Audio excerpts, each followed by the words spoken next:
Guys, welcome. Thank you for coming out. I'm Ben. This is obviously our maiden voyage here for Advanced Warfare 40K. It's kind of a tactics page with a little bit of fun added to it because, I like to have a lot of fun playing 40K, and it should be about fun. But part of fun for me is winning, and, that's something that I feel I can help people with. Just a little background about when I started playing 40K back in 2nd edition. Things were really, really weird back then. So I'm glad we're back to, more easier stuff to kind of break down, but yet staying complicated. Because, I don't know if you guys played 1st edition, but that was a little funky. We definitely had some interesting things like predetermined movement for robots and stuff like that. I'm glad that stuff's gone, and we're back to just straightforward 40K. A couple of things I want to go over is that this is going to be a video podcast with an episode every week, and I've got 3 archetypes of what I run for the videos. One being this kind of like a tactics seminar, where I go over stuff that's really not faction-based, that you can really take home and kind of think about how it applies to your list and what you can do to improve your game that way. Or if you see something on the table that happens differently and you suddenly Ben talked about this, know what to do in this situation. That's another thing that we're going to be looking at. And then faction focuses. Going to do 2 of those a month. Or eventually I'm going to try and speed that up and get more factions out there, because I think the key to winning a lot of games is knowing exactly what factions are what, and how to play against that with your list. Or if you just don't know about the faction video will break down every unit, go over what I think is strong, what synergizes well, and then it'll give you a core list of what you can use from that army and add it either into a soup list or just building a pure list for that. And then the last one is I'm going to break down a stream game, because I don't know if you guys have watched streams.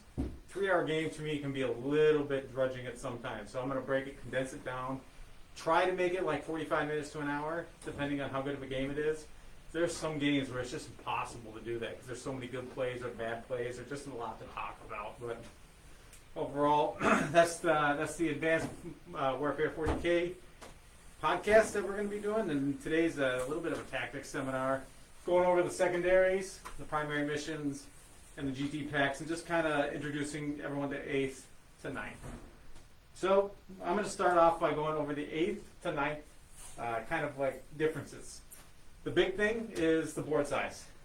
It went about a 29% reduction overall. So when you're thinking 24-inch range, you got to add 30% to that. So you're really looking at an old school 30-inch range. So and that applies to movement too. So suddenly that 6-inch movement is more like an 8 or a 9 in the old way.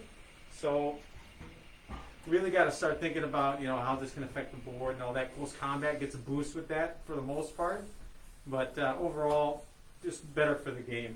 So one of the biggest things about 8th edition that I really liked was that TOs kind of took over terrain. And we had big L blockers that would help block line of sight for close combat armies, or some vehicles to hide some stuff, even knights to hide. And now GW is taking that and they're taking it to the next level, where they've added keywords to all the different terrain pieces. Now, the big thing you got to watch out for is what the TOs have labeled for what for the terrain. Because I made a mistake in the last GT I went through. I'm like, oh, that's over 5 inches tall, so I'm just going to shoot behind it and I'll be fine. Well, I didn't have the obscuring keyword, even though it was over 5 inches tall, so it didn't block line of sight.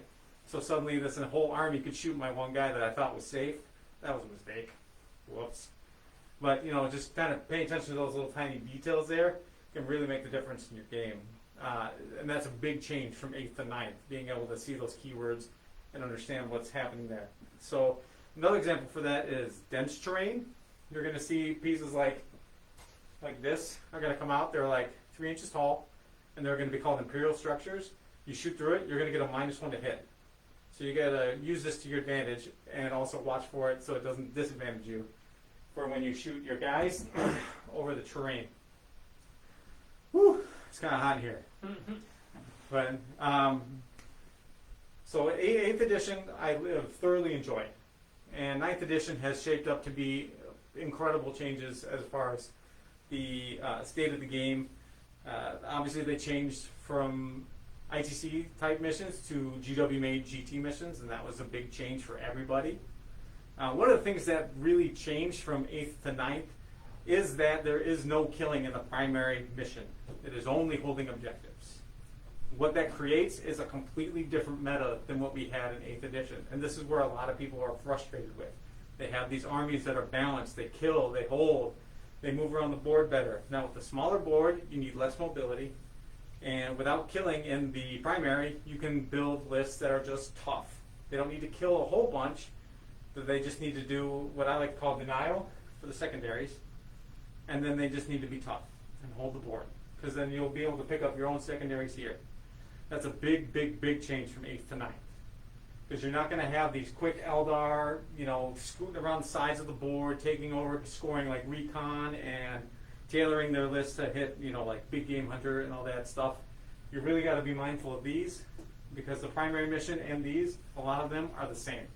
They really, really are, and that can be problematic for your old 8th edition list. So when you're thinking about your 9th edition list, you got to think about the missions.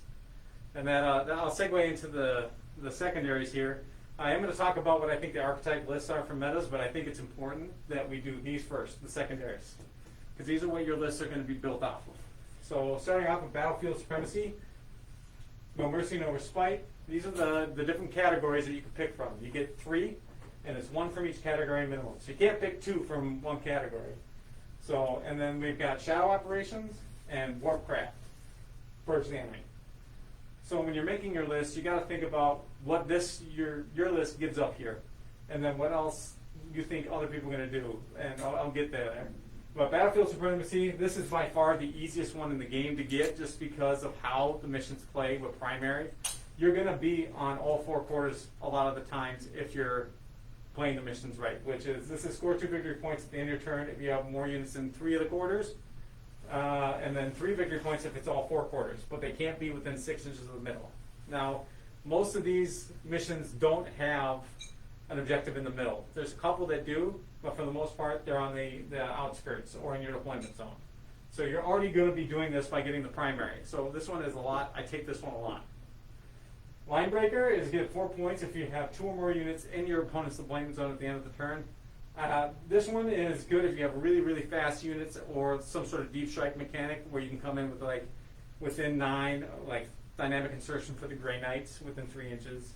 Other than that, this one's really hard to get, and unless you're running drop pods and your opponent doesn't screen you out, this isn't going to happen that quickly. I would expect you to get to maybe 12 points from this, but I should probably outline what I think a good secondary is if you can get 10 or more points with it. If you can't get 10 or more points with it, I don't think it's a good secondary to pick on whatever you're facing. So engage in all fronts, you have to get 2 points every turn for me to consider it good for your list. Line break, you have to get it 3 times. Probably could pull that off on turn 3, 4, and 5. But, I mean, to me, if you're pulling that off, you're probably already winning. It's just a win harder mechanic. It's not going to win you games that are harder. And that's what our goal here is, to win the games that are harder. Domination. This one is score 3 victory points if you control more than half of the objective markers. I don't really like this one because 5 out of the 9 missions are definitely 6 objectives. So you have to hold 4 or more to even get 3 points on that.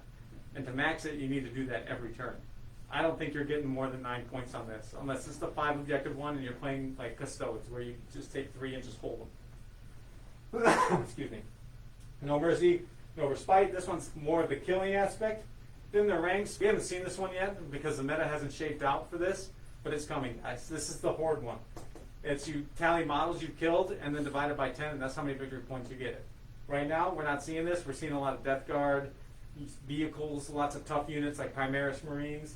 When the Horde meta comes around, this one's going to get picked a lot more, but for right now, I haven't seen a list that takes it very well. Grind them down. This is a great one for elite armies, like Custodes, Grey Knights, Knights especially. You get 3 points on a turn that you kill more units than your opponent does in the battle round. The battle round. While we stand, we fight. This one is also good for things like Knights, Chaos Knights, Death Guard, Chaos Demons, who have the really, really big demons that are really hard to kill. This one is... you select 3 of your units that are the most expensive. It's actually not units, it's models, so pay attention to that. So it's single models. If they're alive at the end of the game, you get 5 points for each alive. So if you think you can keep 2 of your big guys alive, it's probably a good secondary for you. If you can't, that's a 5-point swing not in your direction. That could be the difference, because a lot of close games are pretty close points. Then Purge the Enemy. This one is more killing, but more specialized. So Titan Hunter. So if you're fighting knights, you're going to pick this one. Because you kill one knight, you get 10 points. That's a given. Take it every time against somebody who has Titanic. Unless they only have like one and there's a better secondary for it. I doubt with one knight that you're really going to have a better secondary than that. Bring It Down, which is kill monsters or vehicles. 3 points for stuff that's 11 wounds or more. 2 points for stuff that's 10 or less. This one can be a trap for some people if your list is built just right to just give 10 points. Because if it's built with that, then, you know, if you don't kill that one, you only get 8 points or getting 7 points. And again, with my mantra of getting 10 or more points, that's not a good secondary. So you got to watch that. Cut Off the Head, this one's stupid. It's Kill the Warlord. This one works if you're playing against knights and they put their warlord on the table, but if you pick that one, they have the option to reserve it before you even get to do anything. So unless your opponent is unaware of that, then you're probably not going to get 10 points. You have to kill it on turn 3 to get 6 points. I think that with strategic reserve in the game right now, this is a terrible secondary because you won't get 6 points, and if they go second, you won't even get 6 points, you get 3. I mean, granted, you can stack them with other secondaries, but like it's in the same category as Titan Hunter. So why would I take this one if I can kill that Warlord Knight first turn when I can get 10 points for killing it at any turn?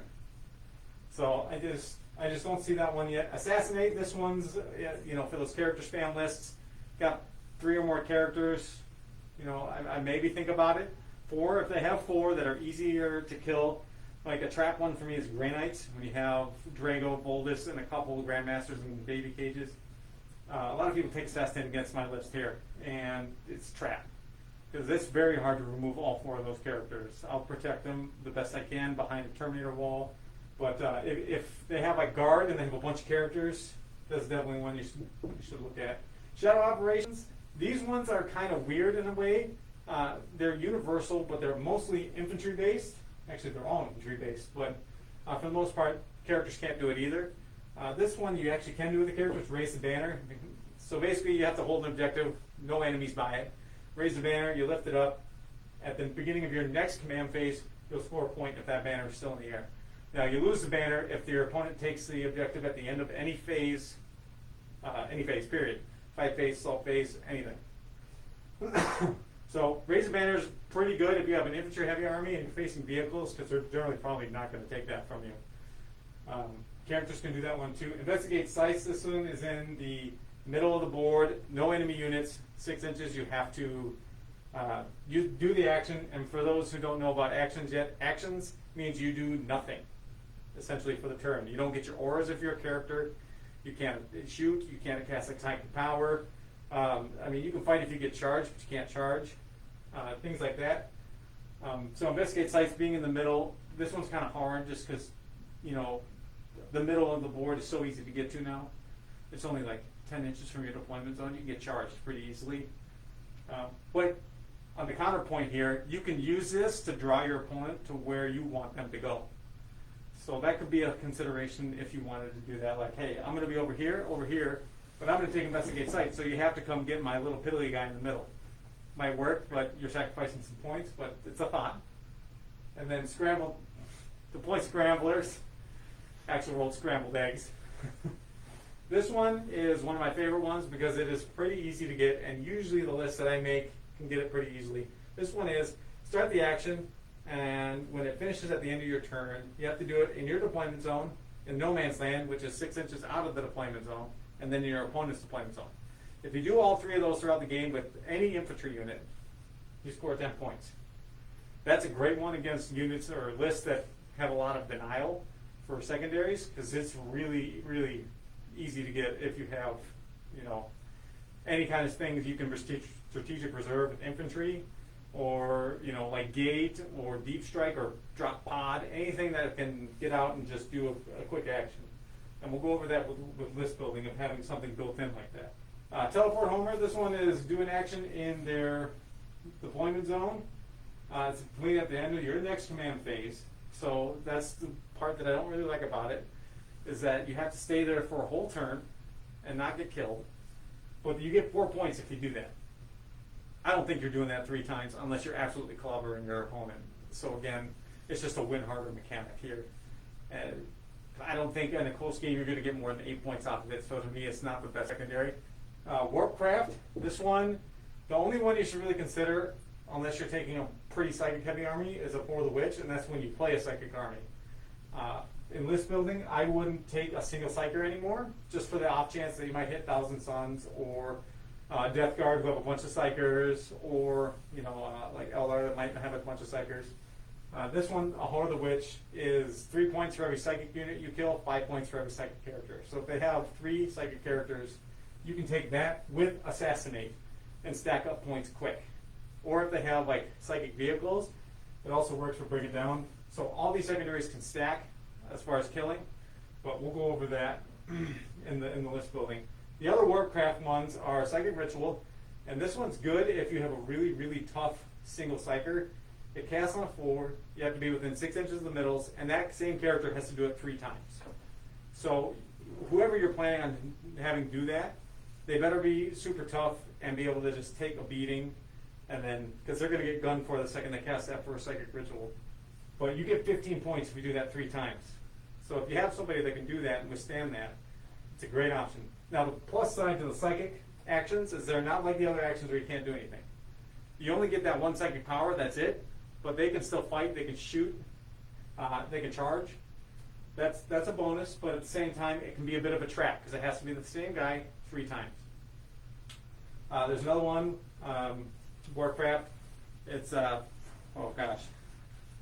You have to be in their deployment zone, and you use the Psychic Ritual, or it's a, let me pull up the actual name of the Psychic shot there. So it's called Pierce the Veil. So it's Warp Charge 4, and then if you're within 6 inches of your opponent's battlefield edge, and have to be 6 inches away from enemy models, this is completed. And you get, if you get this 2 or more times, you get 8 victory points. 4 or more times, you get 15 victory points. Again, unless you're just an absolute boatload of psychic characters, which psychic characters are the only ones that can do these secondaries, you're really not going to get more than 8 points here, unless, again, you're absolutely stomping your opponent. So, again, when you're thinking about your list and thinking about how you're going to approach your opponent, just have that in the back of your mind that this could be just something to score more points with this matchup, or it could really hurt you because you're not going to be able to get the points you need out of it to, win the close game. And that's obviously what we want to do, is we want to win the close game, right? So the next thing I'll talk about is the different archetypes of lists that we have right now. There's 4 that come to mind, and one of them is kind of like an honorable mention. I don't think it has a place if you really want to compete. It'll win certain matchups really hard, but I'll talk about it last. The first one I like to call the Beast. The Beast is straightforward. It does exactly what it looks like on paper. It shoots you, it hits you in the face, whatever it is, it does one aspect and it just chugs up the field and does it. There's no cagey plays there. There's just, you can just tell what it's going to do, and it's whether or not you can stop it. Now, that's salamanders are a good point of that. You know exactly what's going to happen when you fight salamanders. Like, I've got my vehicle right here. He's going to come off the outflank and shoot it. It's either it dies or it lives. He's going to go there because this is a prime target. And it's whether or not you stop them from doing that and survive or not. It's very simple. If they don't do it, they don't win. That's very straightforward. The other one I like to call is like the cagey one, where you kind of like run around the outskirts of the board, grabbing objectives when you can, playing denial. You don't score huge points with this type of list because you're mostly denying primary rather than taking it, because you're not tough, but you can shoot up the board, get engaged on all fronts super easily, picking apart your opponent's army of places that are vital for it to survive, like its backline holders or anything holding an objective. But the Eldar do this very well, and Eldar right now are a lot of vehicles, so they give up, bring it down, but the point is that they're quick. I think their average move is like 16 inches with an Eldar vehicle. And with these smaller boards, increase that by 30%, we're looking at almost 20 inches of whole movement. It's huge. You can scoot around the board and shoot whatever you want, especially with the new terrain rules. So, that's where I think Eldar fit in. You're not going to necessarily win all your games with the cagey list right now, just because of how the primaries work. I'll tell you that right now. You can compete with it. You can outshoot your opponent. But ultimately, the Beast is where you're going to find the best, block that you're going to be able to be the most successful with. The third type of list is just a balance. So you've got units that have very specific purposes that your opponent can probably guess what you're going to do with them, but it's whether or not they can stop you from doing that. But then you throw in a little bit of cagey aspect to it. So this is what I like to play. This is because my opponent knows what I'm going to do, but I still have my little tricks that I can pull out to maybe throw a wrench in their plans, and then suddenly I put them on their back foot and they have to rethink what they're going to do. That's my favorite play style. But I come from Eldar that are very cagey. I played Plains, so I'm sorry people, but the Plains list was very simple in the fact that I just scoot around the outside of the board and I shoot up whatever I can, picking up units that were holding objectives, and then I had to hold objectives myself at the same time, which is like the little bit of a tricky part to it. But this edition, that's not so much the case. So the Grey Knights, I'm currently playing the Grey Knights, and they are fantastic. They play like the normal list. The only problem is that they're a little bit elitist. So if I take a couple bad dice rolls and I lose some stuff that I wasn't expecting, it's really, really hard to recover from that. And I've lost games because I can't recover. So I won't say that the Grey Knights are like hyper competitive, but they definitely are fun, and they have a lot of different tools that play the primaries pretty well. But again, they're elitist and they can nosedive pretty hard. And the last one I'll bring up is called the YOLO, is what I like to call it. That's where you just completely overload one aspect of the game. So you bring like 50 tanks that aren't necessarily tough, but you just keep throwing them against the wall and hopefully you kill out your opponent. I saw a couple of these lists at Flying Monkey, and their games were intense, and they were always high scoring. So it was like 95 to 91. When you have those kind of scores, you have two lists that give up these secondaries, but they just go for it. I don't think that you can win a GT with that kind of list unless you get hyper lucky with your matchups. But it can be fun to play, so you'll see that pop up every once in a while, but just have that in the back of your mind when you're going to play people. So you could hit that list. Like an example is like 150 guardsmen with 50 special weapons. There are certain lists out there that just can't handle it. And they're going to win every single one of those games. But then there are lists like Grey Knights, which are going to be harder to put down with that. Because, the Grey Knights -1 damage to the plasma guns. So they can screen out and then when they drop down, survive that barrage of special weapons and still have a bunch of stuff in the backfield. And still retain their movement with Gate to Infinity and all that jazz. But overall, when you're building your list, let's go over kind of like, you got to think about what secondaries you're going to give up. Okay, everybody has units that they love to play. I have them. It's kind of my downfall with list building. I have a bunch of stuff that I love. I'm very, very partial to the Grandmaster Dread Knight right now. Maybe not the best to take 3 of, but I did it. And it kind of like hurt a little bit because they're 250 points each. And they give up, bring it down, and Abhor the Witch for 5 points. So each one dying is 8 points. So I kind of took that back, because my first GT I went to, I took 3. And every game they were just giving up massive points. So I had to rethink that. Do I really want to give out that many points for that? So when you're making your list, just be mindful what can stack against you the hard way. So Grey Knights, Abhor the Witch. Everybody who doesn't have a Psyker takes Abhor the Witch against me, and they max it pretty much every game. I can't stop that. That's just Grey Knights right now. But what I can do is make sure that they can't get 15 off of Bring It Down or Assassinate, and then make them pick something else that I can deny pretty easily. Like Raise the Banners.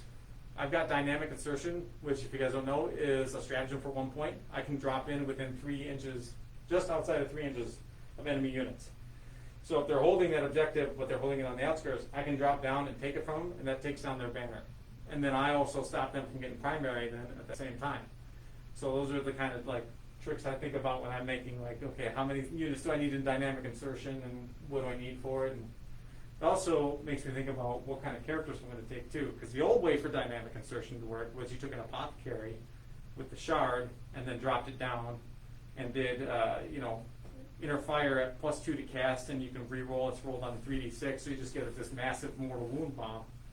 But in my opinion, in 9th edition, you don't want to do that. You want to save your dynamic insertion because you only get 2.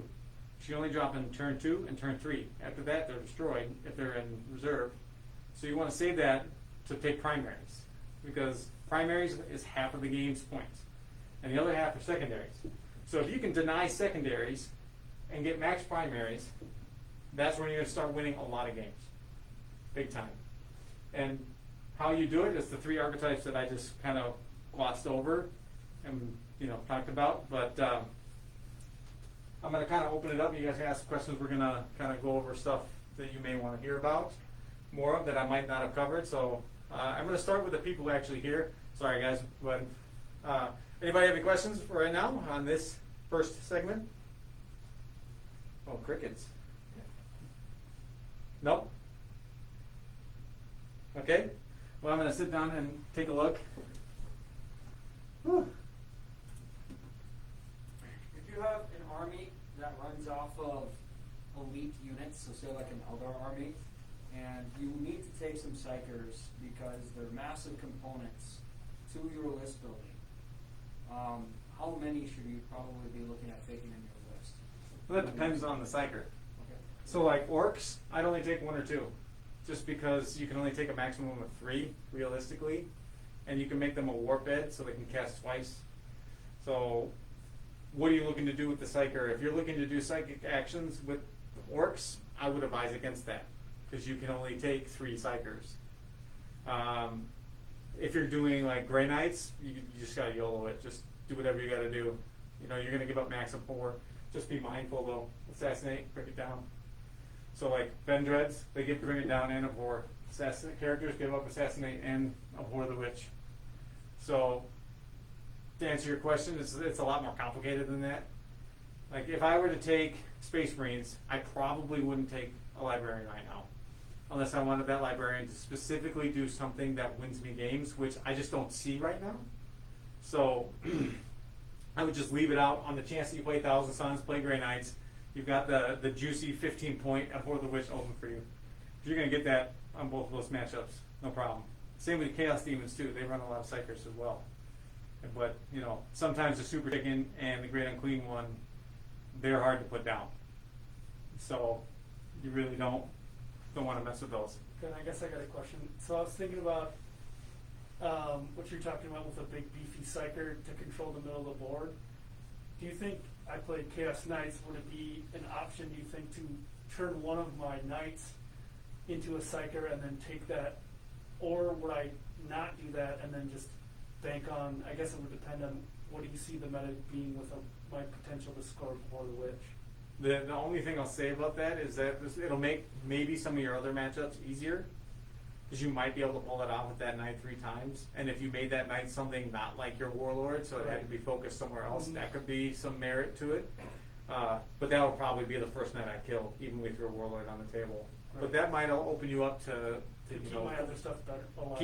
Exactly. Forcing your opponent to do what you want, which I'm a big proprietor of, is forcing my opponent to do what I want them to do. So that might be an option for you. But then when you hit the Grey Knights and stuff, that's not going to be an option for you. You don't have to pick that secondary, but you can't take it as a horror anymore. Right. So you got to figure out what you're going to do in that matchup against Thousand Suns and all those mass psycher ones. So to answer your question, it's a viable option, but I'd have to play test it to see if it's worth it, and if that knight could live for 3 turns. It's easy to get the knight within 6 inches of the middle. Probably do it in one go. Mm-hmm. But whether or not it lives 3 turns is a different story. You can rotate on it for 1 CP, right, and keep it alive. So, all right, well, I'm going to move on to the next section, which is the missions. And we're going to go over the GT packet missions, guys. So I'm not going to go over the regular book ones, because this is all about tournament scene, and this is the new Bible for the tournament scene. Okay, so we're going to start off with the retrieval mission. So this mission, if for those of you who don't know, is Hammer and Anvil. And the missions, you got 1 objective in each zone and 4 in the middle. The reason I'm going to go through all these missions is that they have secondary objectives that you can pick for each of these missions. And I'm here to kind of go over them and tell you which ones are probably good and which ones I would just avoid. So this one, this minimize losses, is at the start of your battle round, add up the army of start of the battle, sorry. You add up the strength of your army, and then essentially at the end of the battle, you add up how much you got left, and then a certain percentage will gain you victory points to that. So if you have 75% or more, you get 15 points. 50% or more, you get 10 victory points. Anything less than 50%, you get 5. And then if you, so this one's really tough. Because again, this is one of those ones where it's like, I'm going to win, and I'm going to win harder. Or I take it and I lose because I took it. You know what I'm saying? So I wouldn't necessarily take this one ever, because the only time I'm taking it is if I look across the table and say, well, my army is 100% counter to this, and I'm going to get max points on this because I don't think you can kill anything in my army. Now, it's kind of like a rude gesture then. It's kind of like saying, like, haha, I know I'm going to beat you. So, but again, there is take and hold in this, and the thing I didn't mention earlier about the primaries is that some of the missions have take hold 2 and hold 3, and then hold more. So that's big importance, because there are certain lists out there that really do those well, and some that do not. This one is actually take 1 and take 2. So it's 6 objectives though, so domination, probably not your best bet on this one unless you have 72 Nurgling bases, and in which case, have at it. That's a list that actually saw a little bit. It's not my favorite. It sounds very boring to play, but you might see it. Scorched Earth is the next mission. That's number 12. This is a pitched battle, so it's a 10-inch deployment zone. And it has 6 objectives. And this has a mission-specific action called Raise Objective. And it's a single unit from your army can start this at the beginning of their movement phase if it's in range of the objective marker in your opponent's deployment zone. And then if this is completed at the end of your turn, your next turn, it'll kill the objective. But you have to survive a whole round of your opponent for it to go off. So unless you're like 100% sure that you're going to do that, this is like risky. Because you can do this with this raise. This is kind of important actually. You can do this without holding it, like taking the secondary objective. So this is unique to this one, where you can destroy their objective on their deployment zone. If you think you can do that, that's an action that a unit in your army can do. That's pretty big. I wouldn't necessarily take the secondary objective, because then you have to force to go over there and do it. And it's a maximum of 12 points if you get both objectives, because there's, like you can see, there's 2 here, 2 here. You get 6 points for killing one, 12 for killing the other one. I don't think you're getting both. If you're getting both, again, it's win harder. It's not the thing that I would take. But the mission objective, having this solo action here, it's a big deal. That you can kill their objective, because then you can start holding more. This one is also hold 1, hold 2, hold more. So with the 6 objectives, again, I wouldn't take domination unless your list is completely built to do domination. But like I said, with engage in all fronts and the 6 objectives being pretty much all over the board, like in a star, you're going to get engaged in all fronts for the most part anyway. So domination is just not as good as a choice, in my opinion. Okay, next one is vital intelligence. This is one of those corners deployments, and you'll notice, guys, that as they do these objectives, it can be very difficult to kind of get the measurements out, because it's all measured from the center, and most of the board is not, like, the center's not marked, you know, like in some of the frontline mats. But this one's also 6 objectives. This one has data terminals that are the objective markers in this mission represent data terminals. In this mission, if you control an objective marker at the end of command phase, it remains under your control unless your opponent controls it at any subsequent phase, even if you have no models within range of it. So that's important to know, that you can move off objectives in here and you still control the data terminal. That doesn't mean that you hold more objectives than your opponent. It just means for the secondary, which I'll read here in just a second, you can still have that terminal under your control. And that is, each time a unit from your army successfully completes the following action, you score a number of victory points equal to the number of objective markers you currently control. So this is the data intercept. Secondary, one unit from your army can start this action at the movement phase, blah, blah, blah. This action is completed at the end of your next command phase, so as long as the unit performing is still within of the objective marker. So, again, this is another one where you're like, hey, I have the whole board, so I'm going to do this one. So I'm going to win harder. I don't think that this one's going to pull you out of any kind of secondary that you might be hitting hard here. So I don't know if I would take this one unless I was 100% sure I would hold the board the whole game. But if you're doing that, most likely you're winning primary, and most likely you're going to get 40 to 45 points already. So that one's not going to bail you out on any situation. So I wouldn't think about that one for secondary. So again, this one can be kind of tricky to set up. But again, this is a hold 2, hold 3 one. So with 6 objectives, you have to hold 2 to 3. With the data link, it just makes it even worse. It's like, I'm going to be there anyway. We're going to be fighting over the objectives.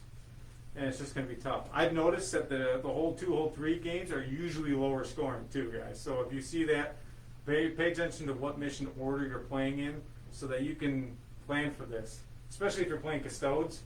Custodes don't do hold 2, hold 3 very well. They do hold 1, hold 2 very well. I don't think I could stop a Custode player unless I was tabling them from getting 30 to 35 points on a hold 1, hold 2 mission. But this one, it's really tough for them to do. Now we're going to go over 21, Surround and Destroy. This is a down war deployment. 6 objectives as well, 2 in each deployment zone, and then 2 kind of off center here.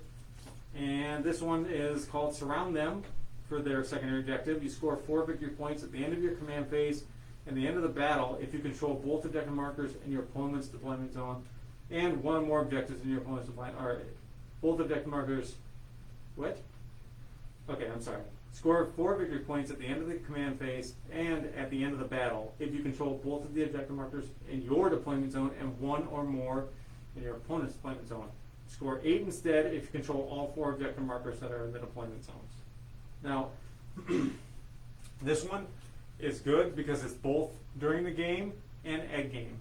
And you can get 8 points from it just from 1 turn if you hold all 4. Now, the big deal about this is at the end of your command phase, you score 4. So you have to hold it for a whole turn. That's a problem. It means you have to live a lot of shooting if you want to get this. But it also is nice for second turn. So if you get second turn, unfortunately you don't know that going into this, but that can be helpful for second turn for end of the battle. Because you can probably pick up 4 points at some point during the game, and then maybe at the end of the battle pick up the remaining 8, so you get 12 points out of it. That could help you out. But my problem with that is you don't know you're going second when you pick these. So I think if we pick secondary, that's when we know who's going first. That would be a good one. But for now, this one remains iffy. And then this is also Control 1 and Control 2. So battle lines, this guy right here. 1 objective in each zone, 2 in the no man's land, kind of in the middle. It's a hammer and anvil deployment. And we've got Vital Ground. This is one of my favorite ones to do because it's easy. This is at the end of each of your command phases. You score 3 victory points if you control the objective marker in your opponent's deployment zone, and 2 victory points for each objective marker that you control is not in either player's deployment zone, to a maximum of 7 points. So the fact that you can get 7 points in a turn is huge. That's a lot of points that you can swing your direction if you. Like I said, this is great for cagey armies that can go up and take objectives in their zone and force your opponent out of it. You can grab easy points quick for this. This is a hold 1 and hold 2 objective. I think this would be silly. This was a hold 2, hold 3 with only 4 objectives. But with only 4 objectives, I would definitely stay away from domination. Domination is not a good one for this. This is my, well, I'll just let you guys see it. The Scouring is the new deployment style. There's a dead man zone in each player's deployment zone. It is a smaller zone, as we can see here. All 5 objectives, none of them are in the deployment zone. And the primary is hold 2 or hold 3. So this is a 5 objective mission with hold 2 or hold 3. That's pretty intense. Strategic scan is the endgame objective here for the mission. It is, if you select this mission, then your armies can perform the following actions. 1 or more of your units in your army can start to perform this action at the end of your movement phase. Each unit from your army that starts to perform this action must be in range of a different objective marker, and a unit cannot start this while there are enemy units, excluding aircraft, in range of the same objective marker. This action is completed at the start of your next command phase or at the end of the battle, whichever happens first. This action is successfully completed. The objective marker is said to have been scanned by your army. You score the number of victory points at the end of the battle for how many times your units completed this action in battle, as shown from the table below. The table is scan once, 3 points. Scan twice, 6 points. Scan 3 times, 10 points. Scan 4 times, 15 points. So this one isn't awful because multiple infantry units can do this on 1 turn, but you have to hold it for the whole turn. And with, again, the deployment zones being like this, it's a little bit iffy. I don't necessarily think I'm taking that over engaging all fronts or some sort of killing secondary, but it's definitely better than, let's say, investigate sites because you're going to be fighting over the middle anyway. You're probably not going to find somebody outside of 6 inches of the middle in this fight. But raise the banners, same with that. None of them are in your deployment zone, so you can't even really get banners up until turn 2, unless you have some fast units that can do it right away, which is an idea for list building. But you won't necessarily see the scouring at every GT. But it is a mission that can throw people off because, again, it is 5 objectives, hold 2, hold 3, and none of them are in the deployment zone. So, to me, this mission is unbalanced. It plays to very, very fast armies, and it doesn't play well with its own secondaries that are made up for these missions. Now, maybe that's on purpose, but in my opinion, this is probably the mission that I don't build for it. Because if I do, I'm hurting myself on the other missions. So it's just something I have to play through. So I wish I had a better answer for this mission for you guys, but it's really not. You're just gonna have to try and do your best and play through, and hopefully hold 2 and hold 3. Because when you start mixing that in with 5 objectives, just to give you an idea, you have to hold 3 of these objectives right here to even remotely get 15 points. You will get 15 if you hold 3. But if you don't, it's 5 points. So that's my problem with it. So you have to hold 3 to get 15. You can probably hold 2, but if you're holding 3, you're holding more. So you're going to get 15. There's no 10 here. You know what I'm saying? If you hold 3, you're holding more. So that's 10 points. But if you're holding 2 and your opponent only holds 1, that's the only time you're going to get 10 points. I don't know how often that's going to happen. I just think that these are going to be. I'd be curious to see the math on the average score on the scouring versus the other missions. So I just feel like there's less points scored in this mission itself. Next is we're going to go over Overrun. This is another pitch battle, 6 objectives, 1 in each zone, and then 4 in the middle. The thing I'll tell you guys about this one that's my little secret, well, you guys have probably seen it. If you have these, would you mind handing me that, Isaac? So if you have one of these objective markers that are nice and show you the holding range, if you put it down, you'll notice that these objectives right outside the deployment zone, their hold zone ends up in your deployment zone. So when you're thinking about that for this mission, you can deploy units to hold 3 objectives right away, and that includes raise the banners. Getting 3 banners up right away forces your opponent to come to you and try and take your deployment zone. I really like raise the banners on this mission. Again, if you're, sorry Trey, but night, it's going to be a bad time. You don't have that option, but that's again list building, having the infantry to play all these objectives, all these secondaries, and infantry. If you notice, other than the ranks aren't on here, besides characters. So infantry heavy lists on this mission specifically on Overrun are going to do very, very well. Probably have really high points too. The secondary objective here is score the number of victory points at the end of the command phase if you control 1 or more objectives that are within your opponent's territory. If you hold 1, it's 2 points. 2, it's 3 points. 3, it's 5 points. Now, a lot of people are confused by this. They think there's only 1 in the territory. Your opponent's territory is actually this half of the board. So he's got 2 objectives here and 1 here. So there are 3 objectives for you to get to. But in my honest opinion, if you're getting these 3 objectives, you're probably winning primary and probably already winning. So again, this is a secondary where it's a win harder situation. And I think it's insanely hard to get to those objectives for sure. You have to have some sort of mechanic like drop pods or gate or something to go deny that. And even so, you can get screened out. So I probably wouldn't take that one unless you're 100% sure you can get over there. All right, now we're going to go over sweep and clear. This is the old school search and destroy. You can see the 2 deployment zones here. The thing that I think flipped about this is now the zone on the bottom left, whereas in 8th edition it was over here. So now it's a lot of people misplayed this in 8th edition where they said you could pick any of these corners. It's just the 2 highlighted corners, and that's on purpose. But there are 5 objectives on this map. Last thing I forgot to mention about Overrun is that it's hold 2, hold 3. Just an FYI. But this one, their secondary objective is direct assault. This is another one I actually like. Score 3 victory points if you control either objective marker at the center of the battlefield, or 5 if you control both the objective markers in your the center objective and your opponent's deployment zone objective marker. So, being Grey Knights, I know I keep using them as an example because that's what I'm playing right now.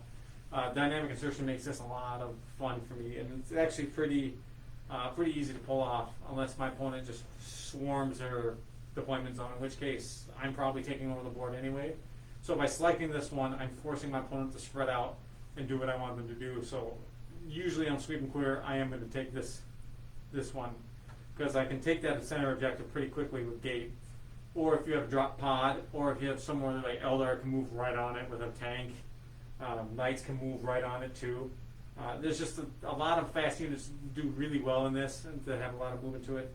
And it really forces your opponent to react to what you're doing instead of making you react. And when you do that, that's when you start, gaining the edge in the battle. That's one of my favorite things to do. I'm going to keep bringing that up forever. So it's like my favorite thing. Now let's go over, that was a whole 2, a whole 1. Now let's go over priority objectives, priority targets. That's this one, this funky deployment, which is one of the new deployments. This one is essentially edge to middle of the board, the tall way. And it's got 5 objectives. And like I said, they're all measured from the center. So good luck.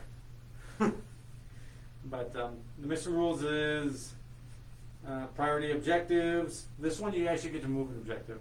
So when you select which one's your priority objectives, you'll see that they're labeled A, B, or AA, B, B. And you have to select which one of your ones in your territory is your primary objectives. Now, what's important about this is when you select it and move it, you can actually take this one that's out the open and push it so that its range for hold is within your deployment zone, so you can start holding that right away without moving. That's pretty important to start off on an objective. Or be behind something hiding and be able to pop onto it is also big too. But the primary objectives, take and hold, is hold 1 or hold 2. Secondary is 3 victory points if you control either priority markers at the end of your turn, or 5 victory points if you control both of these markers at the end of your turn. This one's kind of like a no-brainer. You're pretty much going to get 10 points on this one every time, unless for some reason you get jostled off of your own objective, which if your army's getting knocked off of that, chances are you're probably losing anyway, because that's a free 15 points if you just stay there all game. So, no, I'm not saying that it's a guaranteed 15 points, don't quote me on that, but it is much easier than a lot of these other objectives, because this is only 5 objectives. So you can only raise banners on 2, possibly, to start the game. And then the teleport homer, probably on this mission, this might be a consideration, because the deployment zone here is big. They need a lot of army to stop you from doing that. So that might be one to consider, or also line breaker. But again, my theory with line breaker versus engage on all fronts, if you're playing primary, you're playing engage on all fronts. So you're probably going to get 10 points on engage. If not, then I'll maybe consider teleport homer. If you can do that 3 times, or do line breaker 3 times, because these 2 can stack. That's important. So if you can get there and get those actions going and still have two units back there, you can do pretty well with that. So this is about one of the only missions I would do that, with this deployment zone being so big and wide. They're not going to be able to cover all this ground. If you have some sort of mechanic of deep strike, you can probably score, 8 points, and then also your opponent has to stop you. So if they deploy in the line to stop you there, you can go back here. It's just all around for this mission, these 2 actually make sense together. And that's something that I have yet to try out, because I haven't played this mission with the consideration of that. But that is something for you guys to kind of think about. Only really works if you have stuff that can actually do actions, like infantry. So if you don't have that, like your knights, or like you play knights as well, but if you have like drop pod stuff, having a little squad of servers and a drop pod that can pop out and go onto their deployment zone and you can do the teleport home or deploy scramblers, and at the same time get you line breaker, because your pod and them count. That's right there. You just scored 8 points in 1 turn with 1 drop pod with an action. And usually there's something else in that drop pod that's causing damage, like Devastator squads with grab amps. They're one of the best things in the game right now. Those with the squad servers is one of my favorite ways to play them. Pop them out and do those actions. You're getting a lot of victory points that way. So that is the most of the missions in their secondaries. Any questions on that, guys? I have a question. Yes. So it sounds like you're suggesting to always, or typically to not win harder. Are there any suggestions, or is there any scenario where you actually are playing to win harder, or are you promoting, like in all scenarios, just to win the game? First and foremost, most of the GTs out there are win-loss record. So my first priority is to win the game. Second priority, I won't say you should not score as many battle points as you possibly can, because you definitely should. But it's not a huge worry that I win harder, because sometimes that doesn't work out. And it can be disrespectful at times when you're like, yeah, I'm taking this because it's an easy 15 points. That's not in consideration of like bring it down. When somebody is stacking vehicles, they know that they're giving that up. That's not what I'm talking about. But like some of these secondaries, like the 75% of my army is going to be alive. That's kind of like a slap to your face. Like, I know you're not going to kill my knights, so you can suck it. Like giving up assassinate, that's going to happen. But some of these secondaries, the reason I say I wouldn't take them is just because there are better ones over here. The ones in here that I mentioned that win harder, they don't offer me something else that will get me off the close game. So kind of to answer your question, yeah, I don't try to win harder. Because the games I know I'm essentially going to win, I've gone into those games and been like, I'm going to win, and then I lose because I didn't take it seriously. So I always, first and foremost, try to win the game. And this last GT I should have followed my own advice. There's a couple games I didn't keep score myself, and if I had just done that, I probably would have won all my games. But the first game, I didn't keep score, and I let myself like kind of get carried away and being on the stream and being a nice guy. If I just looked at the score sheet on turn 3, I would have won my game. But I didn't. Because in my head, I'm like, I'm winning this game. I can have a little fun. Let's just, let's get to it. I'm on stream, so I'll be a nice guy. And I lost because I let him win. I gave him the opportunity to win, and he took it. So I guess what I'm saying, Trey, is play to win. And don't necessarily go to play max points. I would get into the habit of just taking the secondaries that you feel play against that list the best, not because you're going to win harder. Because when you practice that over and over again, like getting those secondaries, it's going to become second nature. And when your actions and movements become second nature with your list, you can react better because you don't necessarily need to think about what you're doing. You're like, I know this works, I'm going to do this. And then when some bad dice happen, you can react better because you're like, okay, this happened, now I need to adjust. So your brain power can be put elsewhere. I'm a huge proprietor of practicing the same list over and over again. Obviously, if it's broken, fix it. But I wouldn't go and jump around to like 5 different armies in a season. I usually try to play 1 or 2, and that's about it. When I played Death Watch, even though I knew that the Death Watch list I was playing wasn't exactly 100% optimized. Because back then, Death Watch, the list was a Castellan with the veterans with Storm Shields and Storm Bolters. Well, I took the Primaris Marines because I like them, and we went over that earlier, that sometimes I do that. Because they were more killy than the Stormbolter guys, with the aggressors and the intercessors and the one flying boy, so they could fall back and shoot still. But I practiced that list a lot. I ended up doing very well with it and got second in Death Watch in the ITC, only second to Indragano, who beat me by a couple points. And that isn't because I'm like this god Death Watch player. It's because I played that list and I knew exactly what different lists could do against me. And I knew this is what I needed to do to win. The only time I didn't know that was against Brandon Grant's list, which was 1,000,000 guardsmen in Castellan, which I should have been able to win, but I had some, target party because I didn't play against a list with that many guardsmen. I figured I could just blow them off the table with my aggressors. Well, it turns out that I needed them to do other things, and suddenly I was hard-pressed to kill stuff, and I was in a bad spot. But anyway, my point is that you should practice the list that you like to play, but it's got to be still competitive. Like, I'm not going to go out there and tell you that you should play, like, Knights are in a tough spot right now, solo. They just are. They don't play the primaries well. They give up a lot of secondaries, and they just don't have the board presence. They're fast, they're killy, but they give up Titan Hunter without question. They give up engage on all fronts to other stuff because they just don't screen out well. They give up line breaker, which is insane. You know, they'll grind them down and do them well. We stand the fight is kind of a trap for you because it's like, well, you're not going to kill me, so I'm gonna get 15 points out of this because I know you can't kill me. That's not going to pull you out of a loss. And then like assassinate, they can't really pick that against you, but like it's hard for you to get that with the character rule having only 4 models or 8 whatever shooting.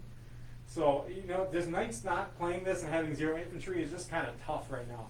So I'm not going to tell you to go out there and play your heart out on knights unless you really want to, because my honest opinion is that knights aren't going to be in a good spot in the middle unless you soup them up. But then you're costing command points. Command points are huge, and that's the next part I'll go over too is command points.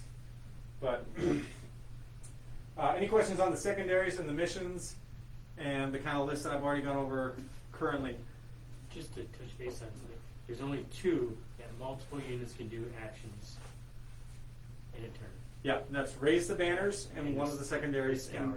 in the scouring. Yep. Because my opponent Or said data that. link. Oh, data link is one that multiple units can do too? Yes. So there's just the 3 then. Yep. But like raise the banners, you can do multiple. Teleport homeward, investigate sites, and deploy scramblers. All those are 1 unit solo. 1 unit per round or Per turn? per battle. Per- per- Yep. Yep. And those can be separate units where the psychic one has to be the same unit. Yeah, the psychic ritual. Well, yeah. So the psychic ritual is unique with that same unit doing it 3 times. The other one where it's in their battle edge, that one can be any psychic character, Okay. but it's 4 points every time you do it. My opponent. I also didn't go over mental interrogation, which is actually about the only one that I actually take consistently with Grey Knights, and that's it's a warp charge for 18-inch range. If my character's within 18 inches of another character, it's 3 victory points. That one's actually pretty easy to get off if they don't have any psychers. Usually they have some sort of character, and with the movement additions that we have, like Thousand Sunsets, Dark Crystal, or Demon Prince with Wings, or things like that that are quick, that can get within 18 inches of the character, that aren't going to fall over to a stiff breeze, that one I'll probably take. But if I'm going against like Space Wolves, and they have like a little death wall of like Ragnar and Arjak and all that, I'm probably not going to take mental interrogation, even though they have no denials, just because they can probably kill me if I come within 18 inches of them. So that's a consideration too. But Eldar are good at it too because the Farsi are so quick. He's got the 16-inch movement, can advance for an auto 6 for 22. That's huge on these boards. He zips. But I think my favorite for the Eldar for doing that is actually the Warlock on the bike because he's cheaper, and you don't care if he dies necessarily. Yeah. And a lot of people be like, well, then I don't have Jinx or Protect. I got to tell you, as an Eldar player, you automatically assume you don't pass Jinx and you don't pass Protect because it's a War Charge 7. It's about 50% of the time. Every time I need it to go off clutch, never happens. So I just stopped counting on it. But he's great on these new psychic ones because he can zip up there, do it, and then if he dies, oh well. But it can be a trap at the same time. It's like, well, I lost my 1 Warlock, now I got my Farseer who has to do these now, and it's the only psychic power he can cast. So you got to be careful with that balance. So, any other questions concerning secondaries and missions? On the deploy scramblers, that doesn't have to be the same unit, right? You could do it with 3 different units? Correct. Or whatever? Correct. Okay. Yep, and it's really, honestly, I think the easiest secondary to pull off if you have infantry. Right. I'm just thinking that, like, I play Ultramarine, so I could drop pod in, do it in their deployment zone if I had the chance. Or, like in Invictus Warsuit, you can deploy in No Man's Land right away. You can do it then. Or, like, Scouts. The Invictus can't do it because it's not an infantry. Oh, yeah, that's unit. right. Yeah, you're right. The Scouts The could totally do it. could Yep. Scouts could do it, and then like I said, the servitors in a pod is a good trick for deploy scramblers. Servitors are only like 28 points for a squad of 4. Grab devs, if they get shot up and all you have left is a sergeant, he can just do it. These are all. I just like the deploy scramblers as a secondary for like against custodes because they deny a lot against other elite armies. Like sometimes salamanders don't give up very many points, so it's a good one against them. Lots of aggressors and centurions and Primaris Marines that really don't give up a whole lot of secondaries. They only take a couple characters now. Because a lot of times what you're seeing, even with the Marines, is 2 to 3 characters. and they're not really buffing the auras out there either because of how the missions work and taking primaries. You can't be balled up anymore. You got to spread out, and so those auras become less effective. So they're not as crucial anymore. So people are learning to live without rerolls. It's kind of good for the game in that aspect because everybody hated getting shot off the board by this death ball. You know, granted, I made a list up like that right now, but you know, that's healthy for the game. So the Boy Scramblers, I gotta say, is like one of my favorite things right now. But that's because I've been tooling around with Salamanders, like Templars, stuff with pods. It's really easy if you have stuff with pods, if you don't need them to shoot. As an example, for like, I know you're playing Iron Hands or I'm playing Sally's right now. Salamanders. If you come up against something like Harlequins that don't have any fail save for your grav, probably, you know, I still probably would shoot them, but it's an option that you can use them to deploy Scramblers because you're not going to do a ton of damage to them with the pod, with only being 1 damage because they only have a 4-up save. So now I'm going to go over the changes in command points. So for command points, the big thing I've noticed in 9th edition is a lot of people just blow through them in the first 2 turns. Just truck through them.